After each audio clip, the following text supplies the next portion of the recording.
Mayo experience. Mayo experience. Mayo experience. Mayo experience. Experience. Welcome to the Pat Mayo Experience, presented by DraftKings, giving you the quick weekend update for the NFL injury report, slight rankings adjustments, maybe looking to some props at the same time. Few points of order. One, the Ship It Nation crew is going to be live for free on Mayo Media Network at 9:45 a.m. Sunday morning during the London game. So if you have any start-sit questions, some DFS, DraftKings questions, prop questions, whatever it might be, jump in that chat and ask Tambo, Title, and Hoop. They'll have answers for you. You need to be subbed to Mayo Media Network in order to ask your question. All right? Number two, play in the Listeners League. There's 200 spots left. The link is down in the description. Easy stuff. Smash the like while you're here as well and sub to the audio podcast for the full-length versions of all of these shows. Additionally, there is one more thing. Oh yeah, I'll be live. 7:15 p.m. Eastern Time. Me, Custom Studio, Kenny Kim on the line recapping Week 4, guessing the lines for Week 5, and we're making Cuss corn dogs in an air fryer and making him eat them. And it's going to be awesome, and he'll probably burn his hand again. So please come join the conversation. That is a very fun show, full of high energy. Probably not the most informative thing on the planet, but a good hang in between the late games and Sunday Night Football. So we'll see you there, all right? Sub to Mayo Media Network right now. Join the Mayo Media newsletter for all of the latest injury reports. I update the page, and I'll be sending another one out either on, let's see, probably Sunday morning at this point, maybe later on Saturday evening once we have all of the news. But here's what we're looking for at running back. Eckler is likely out. Josh Kelly likely in. Saquon Barkley is going to be a game-time decision for Monday Night Football. He's been practicing on a limited basis. We'll know more about him on Saturday afternoon. The newsletter will have that update. You know, just put in subscribe right here. Boom. Type in your email, get it sent right to you, completely free. Plus, there's like giveaways and cash money offers in there. Easy stuff. Elijah Mitchell, questionable. That would just mean more carries somehow for Christian McCaffrey. That sounds pretty good. Miles Sanders is expected to play, as is Kareem Hunt, as is Cam Akers in his debut for the Vikings. Gus Edwards is going to be in with his concussion. Justice Hill on his toe is still a game-time decision for the Ravens. Terrible matchup against the Browns, though. Salvin Ahmed and his groin injury are questionable to play against Buffalo. One of the reasons that A-Chain ended up getting used so much last week was A, he's good, B, because Ahmed was inactive. If he is active, probably fewer touches we'll see there, unless A-Chain has really passed him on the depth chart, which I'm dubious about at this point. Jamal Williams on injured reserve, as are Jonathan Taylor and Jeff Wilson, both eligible to return in Week 5, so check that out. All of the updated rankings are on DraftKings Nation. They're also down in the description, and they're in the newsletter. Easy to find stuff. We'll take a look at those in a moment. At wide receiver, Zay Jones is out. For the London game, Christian Kirk has gone up in the rankings. Treylon Burks, out. Nick Westbrook-Ikena, he's not really going up anywhere. Realistically, do we want to play a bunch of Titans? Probably not. DeAndre Hopkins up slightly. Quez Watkins out for the Eagles. Beckham and Rashad Bateman are out for the Ravens. So Zay Jones gets a boost up, as does Nelson Aguilar. Maybe a little pinch of Devin Duvernay, but you probably don't want to play him.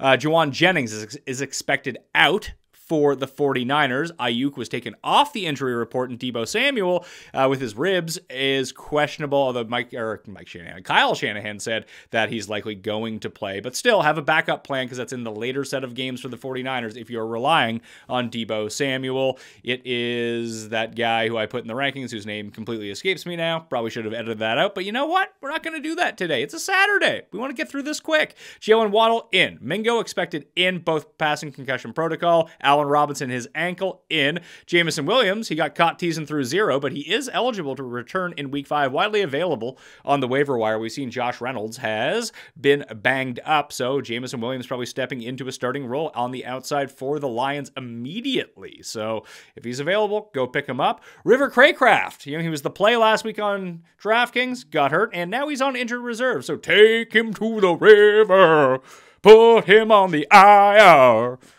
And that'll be the end of him. Drop him if you got him. Cooper Kupp, eligible to return next week, but probably will not return next week. We'll see how he does in practice. However, Deontay Johnson would be eligible to return in week 6. At tight end, Tyler Higbee is questionable. Foster Moreau is questionable. Both expected to play, but still game time decisions. Irv Smith is out. Will Disley is out and been placed on injured reserve. Luke Musgrave was injured in Thursday Night Football. Jimmy Garoppolo still needs to pass concussion protocol in order for him to play. I currently have Brian Hoyer in the rankings on DraftKings Nation right now, and I do not have him very high. I would actually kind of like Jimmy G. Like, Hoyer's not the worst option in the world, and it might not even be Hoyer if Jimmy sits. It could be Aiden O'Quinn. Or Aiden O'Connor. Aiden O'Quinn. I keep saying Aiden Quinn because he was in that terrible movie, The Cutting Edge, that came out in the late 80s. Either way. And he was in an All My Sons TV movie remake in like the early 90s as well. Terrible actor. Either way, you probably don't want much to do, although it could be a great catch-up spot for any Raiders quarterback. Deshaun Watson against the Ravens. Bad matchup because the Ravens defense has been shockingly good so far this season. He has a shoulder issue. It looks like he's going to play. Bryce Young is going to be in against the Vikings in a very plus matchup in Carolina. And then we have Phony Tony, Anthony Richardson, coming in at number 11. My main team on DraftKings this week is built around Anthony Richardson because it allows me to mini stack up all the games that I want, and then full stack on Anthony Richardson, Downs, and who do I have coming back in that game? I think it's Puka. Or it's probably Kyron Williams, because that probably makes more sense in that game. But that's what we're looking for at quarterback this week. Let's jump over to the running back rankings and see what has changed. I do not have Barkley in as of right now, because you're really not going to know. Okay, you might know.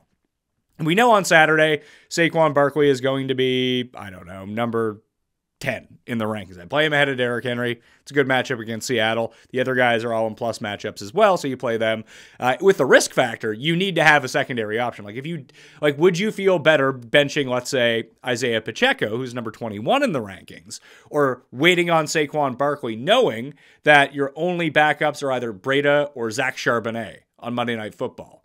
That doesn't sound like a super enticing proposition. I'd play Isaiah Pacheco. Now listen, I can tell you I would play, who would I play down to? I'd probably play down to Javonte Williams and probably wait on Saquon for the rest of them if I had another option to go to. If I don't have an option, then I can't really wait for him. Now, can I? Unless your team absolutely sucks, then it's going to be a problem. Elijah Mitchell still number 32 in the rankings for the moment, but obviously he can get bumped at any moment. Gus Edwards, I dropped down. I mean, it's a terrible matchup, and it's looking more and more like Justice Hill might end up playing. We'll know that by the time that lock actually happens, so he could flip up a little bit potentially in the rankings. Josh Kelly, even without Eckler, remains number 31 because who the hell wants to start Josh Kelly after plus matchups? He had a bad matchup, then he had a great matchup, and he did nothing in both of them. So that's what we're looking at right now. In terms of wide receivers, not a ton has changed in terms of the rankings from what Jake and I did on Monday. Obviously, the Lions and Packers guys have been taken out. I've moved Ayuk back up now that he's off the injury report.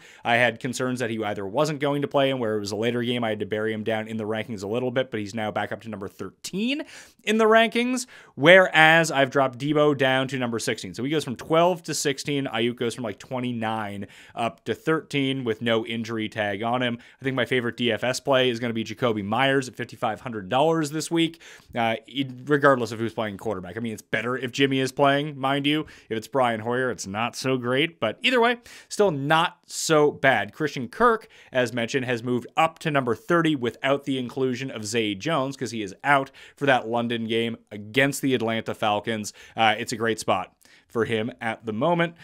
We keep going down. You see Garrett Wilson. Poor Garrett Wilson, 38 in the rankings. I have a same game parlay that I cooked up for the Sunday Night Football. I believe it is Garrett Wilson under receptions, Jerick McKinnon under rushing yards, Patrick Mahomes over rushing yards. We'll find that in the prop sniper here in a moment. Calvin Austin, I've kept him at number 50. But Allen Robinson is returning, so he may see fewer snaps. Additionally, I've moved down DJ Chark to number 44, and I've moved down Adam Thielen a few spots to behind Christian Kirk. I actually preferred Andy Dalton starting for both of those guys, and Mingo is now going to play, which should increase the amount of targets being spread out. And Bryce Young, instead of Andy Dalton, is just probably going to sling it less. So that's a bad situation to be in, if that's where you want to be. Mingo is in at number 57 in the rankings. As we can see, Ronnie Bell will be the third San Francisco receiver, by the way, replacing Juwan Jennings. We saw him step in earlier in the year and catch that first touchdown in the Thursday night game in week 3. So something to keep in mind with him if you're in a very, very, very deep league. Other than that, you probably don't need to be too concerned about him. Tight end rankings right now as we go through it. You have your guys that you play every single week because it's tight end and it's a super crappy position this year. You see Hunter Henry continues to linger against the Cowboys. Cowboys defense, good at attacking the passer.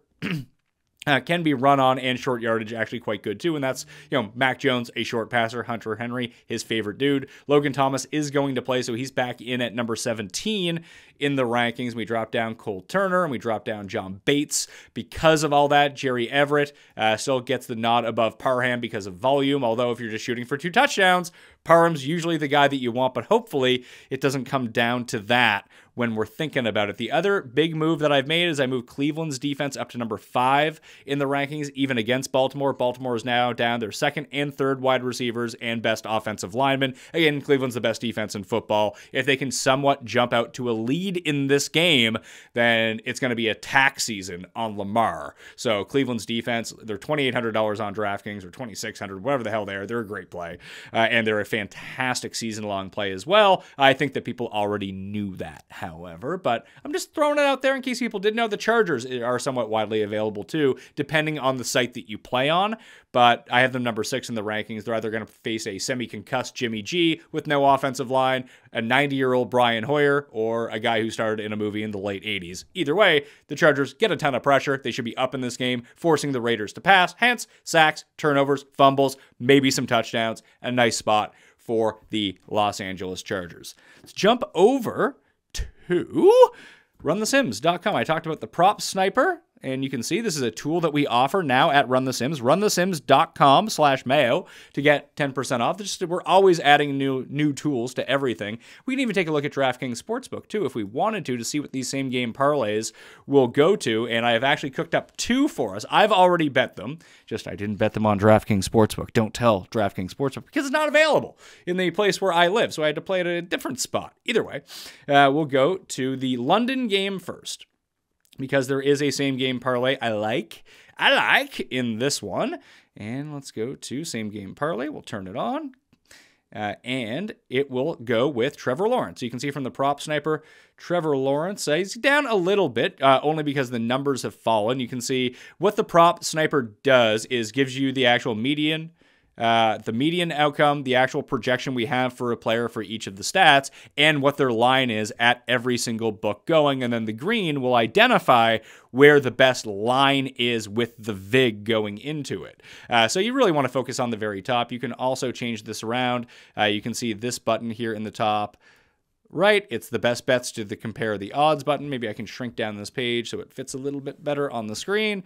There we go. It fits a little bit better for us. And you can switch over from compare odds to best bets, and you can see what the best bets are. And under Jarek rushing yards is the best bet on the board right now, even with the heavy VIG at some spots. I will tell you that bet 365 is only minus 115 right now, because that's where I ended up playing some of these, because that's available where I am at. Let's take a look at DraftKings Sportsbook for the moment and see what we can cook up for the early game. I want to go to, let's see here. I want to go to rushing props, rushing attempts, and it's going to be Trevor Lawrence rushing attempts over 3.5, Trevor Lawrence over rushing yards, if we can find it. Trevor Lawrence alternate, I don't want alternate rushing yards. I don't like that at all. Oh, they're not going to give it to us? DraftKings, what are you doing to me here, guys? I don't want to play the over 25. If I can find the 13.5, which is the one that I want, maybe you can find that elsewhere playing a same game parlay. That absolutely sucks. That reeks. But rushing attempts is there, so we can play the over on that because there are 2. Oh, no, there it is. Over 15.5. Boom. Sorry, DraftKings. getting mad for no reason on that one. We can see the Trevor Lawrence ones. Those are rushing yards. We have the median at 25 with the projection at 27.2 against this Atlanta defense. So the number is half that. It's 15.5. There are better numbers out there, obviously, at 13.5. It's how I would like to play it. But we'll continue to cook this up because there's two other ones I wanted to put on. One is receiving props. It's Bijan over receptions at 3.5. He's just going to be in that right around there every single week. So we're going to continue to throw those on. He had 4 a week ago. He did get it on the final drive, but he had dropped 2 before that. So I wasn't too concerned. And then Christian Kirk receptions with Zay Jones going to be out in this game. So let's turn it to a same game parlay. Adds a picks from, okay, don't. Oh, great. Of course. I don't know what this is going to end up giving us. Plus 650. There we are. So plus 650 on the same game parlay with those, if that's the way that you want to attack it. I just like the Jags straight up in this game, if that's the way that you want to play it. And I really do like this. I actually put a big bet on, I played this one, and I think it was 660 or something like that, whatever. And over 3.5 Trevor Lawrence rushing attempts. And there's 2 ways that this really works out for you. A, he just gets funneled into a run, which we've seen being down a receiver actually makes a ton of sense, that he would rush the ball a little bit more. And as 3-point favorites, if they have the ball towards the end of the game, that could be 3 kneel downs. Boom, there's 3 right there. Those count as rushing attempts. They might take away. The worst part would be if that's how he gets his over, but all of a sudden he's at 17 yards, takes 3 kneel down, and all of a sudden he's at 15 yards and not over the 15.5. That's always the risk when you play those ones. For the late game on Sunday Night Football, if you want to go to a same game parlay, I don't really have a hot take on that game in terms of the betting line. On the show, I picked the Jets +9. That's the side that I like. I don't know if it's going to get any of my money, but as you can see from the prop finder, when we go over, there's so many good ones from that game that everything likes. Jerick McKinnon, the best bet on the board, under 10.5 in terms of rushing yardage. Against the Jets, a good run D anyway. It's not like Jerick ever really runs the ball. One draw, you could be dead on this. That's always the risk of playing unders. No one likes to play unders, but unders tend to hit a ton of the time, and maybe Jerick gets injured, and all of a sudden you're good to go. And then you don't have to be the person that complains all the time about that everything didn't hit for you. So let's go to same game parlay, a quick same game parlay on this one. Actually, we can just go to the full same game parlay, and we will go to rushing props. Jerick McKinnon, rushing yards under. It's already juiced to -140. There are better places if you want to play that solo prop. You can see -115, still the best number on the board in terms of under VIG right now. If you want to go out and find that, there's no affiliate links or anything on Run the Sims. It's just telling you where you can find it along with the projection. The next one we go down, we see Patrick Mahomes. Well, it does. The Jets do funnel out because of their pressure to quarterback rushing attempts. Our projection's at 32. The median is at 29. It makes it a very strong play, a 74% chance of the over. And you can see there's 19.5 at -114. Wouldn't recommend that one, but you can go 15.5 at -115. That's a pretty good number. So let's go and just take that one as a part of our same game parlay. So Patrick Mahomes out 17.5 now. It updated in real time on us. So it's getting worse by the moment. However, that's something that we can continue to look at. So under 10.5 for Jerick McKinnon rushing yards, over 17.5 Patrick Mahomes rushing yards. And then we go to the other side of the ball, and we see that there is a Garrett Wilson prop that we can go to. Receptions under 4.5. Eventually he's going to have a really good game, and it's going to be, terrifying when you have unders on things. No one likes to play unders in a primetime game. Like I said, no one likes to play unders anyway. But in terms of receptions, let's see if we can find Garrett Wilson. Garrett Wilson receptions under 4.5. So that same game parlay is only 3. You can see the unders pay a little bit more as it is. So you can go plus 550 on that one. If you want to get back in the game, it just gives you a little bit of a larger bet that you don't have to make too many different sorts of stands. If you don't have to bet, Chiefs money line, which is super high vig. Then you don't have to sweat the -9. These are just kind of fun to play, and it pays you plus 550. If you parlay those two together, it pays almost 50 to 1. Maybe I'll have to go back and try that one out myself. Anyway, that's what we can do in the prop market, sort of a showcase for the prop sniper. They're not all going to be winners, obviously. You can see the percentage chances that they have to win, 82% to the over. That's a big leverage score on that one, 69%. That's Alexander Mattison, under 13.5 rushes. DraftKings does have the best number on that right now. It's under 13.5 at plus 114. So $100 wins you 114 on the Mattison unders. Cam Akers is going to be active for this game. We'll see how that translates, but it seems like a game where with the banged up secondary of the Panthers, you might just see the Vikings say, screw it. Like, we can't run the ball anyway. Let's just throw it a zillion times. And now we have another player coming in to potentially take away carries from a wildly inefficient running back. Again, it's not a guaranteed winner. No one is saying at all. That's what people look for in these videos, TikToks, shorts, whatever they may be. I'm going to give you a realistic probability here. He has around a 70% chance of hitting the under on this. That means 3 out of 10 times you're going to lose by the projections. And maybe the projections are wrong, and it's even worse than that, but I stand by these projections. Justin does such a good job of them. Other ones that it likes, Ezekiel Elliott, over 26.5 rushing yards. Daniel Jones on Monday night at DraftKings, over 32.5 rushing yards, minus 115 is the best number on market right now. If Barkley is out for that game, that might get to be a bit more juice, but that's a good number at the moment. You can see some of the other numbers, 34.5 already at some offshores. So you can see the regulated sports books end up trending towards that number as well. Let's quickly take a look at the Sim Runner on Run the Sims to get our final DraftKings plays for the week. Tambo and I talked through all of this on the show. We built some lineups for the main slate. Click on the main slate. You can always edit your inputs any way that you want, but I'm going to turn off pro mode because, listen, I'm not playing 150 lineups. I don't need to sim the competition against me, and this will make it a lot faster because we're just running the Sims projections, running 10,000 simulations. Hey, you want to run 10,000 simulations? Let's see how long that takes. Oh, no, I right-clicked. There we go. That's a much easier one on the go right now. And let's see, 10,000 simulations. Oh, it took 5 seconds. That's not bad. So Kieran Williams ends up being the best, most optimal play on the slate right now at his price point at $6,000. So when Tambo and I talked through the lineups that we were building, it was just a ton of Williams and Keenan Allen. Then you see McCaffrey pop up. I was able to squeeze McCaffrey into it a lot. Didn't play any Tyreek, didn't play any Pollard, didn't play any Thielen. I think we did end up with Javonte in a few because I wanted to play a lot of Bills and Dolphins, but I ended up going with Waddle and Mostert instead of Tyreek because he was just so expensive. I even passed on Diggs on a few for Gabe Davis, but then I was able to get a lot of Keenan Allen, Jacoby Myers in the mix, and some Keenan Allen, Josh Jacobs in the mix with the second highest total on the slate. I actually think that makes a lot of sense. But you can see, so when we think about projected ownership, it's like, oh yeah, Kieran Williams is going to be chalky. Keenan Allen is going to be chalky. Yeah, they're both projected for over 20% ownership. The ownership is going to get better by the closer we get. Once the inactives run, we rerun the ownership. That's going to be a lot better. But this is a good baseline to look at right now. So although that Kieran Williams, is projected to be 21% owned in large field GPPs on DraftKings, he appears in the optimal lineup 31% of the time. That is still a 10% optimal leverage. That's the number that we're really looking for. That doesn't mean that you can't play Keenan Allen because his optimal leverage is only 1%. He's still a great play. I'm playing him almost in every lineup. He is the player I own the most this week on DraftKings.